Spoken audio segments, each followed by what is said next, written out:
మామ నేను ఐఆర్సిటీసీ స్టాక్లో నేను ఆల్మోస్ట్ 8% ప్రాఫిట్ బుక్ చేసుకున్నాను మామ. నా క్యాపిటల్ వచ్చేసి 3 lakhs అండ్ నా ప్రాఫిట్ వచ్చేసి 23,000. సో ఇప్పుడు మనం చార్ట్లో డీటెయిల్ అనాలిసిస్ చేద్దాం మామ. నేను ఎక్కడ బై చేసినా ఎక్కడ ఎగ్జిట్ అయినా. సో ఇక్కడ చూసుకున్నాం మామ, ఇది నేను రెసిస్టెన్స్ జోన్లో నేను తీసుకున్నాను నేను. ఓకే, అండ్ ఇక్కడ first point, second point, and ఇక్కడ థర్డ్ పాయింట్ కాడ మనకి బ్రేక్అవుట్ అయింది. బ్రేక్అవుట్ ఇచ్చినాక ఇదే రెసిస్టెన్స్ లైన్ సపోర్ట్గా తీసుకుంది మామ. ఇక్కడ ఫస్ట్ సపోర్ట్, ఇక్కడ సెకండ్ సపోర్ట్ తీసుకున్నాక నేను ఇక్కడ బై చేసిన. నేను ఇక్కడ 1014 కాడ బై చేసిన అండ్ ఇక్కడ నా టార్గెట్ జోన్కి రాగానే నేను సెల్ చేసిన నేను.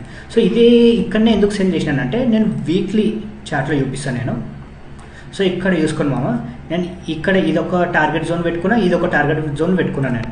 అండ్ నా ఫస్ట్ టార్గెట్ జోన్ రాగానే నేను ఎగ్జిట్ అయినా. సో ఎగ్జిట్ కాగానే ఇక్కడ ఏమైంది, మళ్ళీ ఫాలో అయిపోయింది. అందుకనే నేను మన కమ్యూనిటీ మెంబర్స్ కూడా నేను అదే చెప్తా, ఎప్పుడైతే మన టార్గెట్ జోన్కి రీచ్ కాగానే ప్రాఫిట్ బుక్ చేసుకోండి.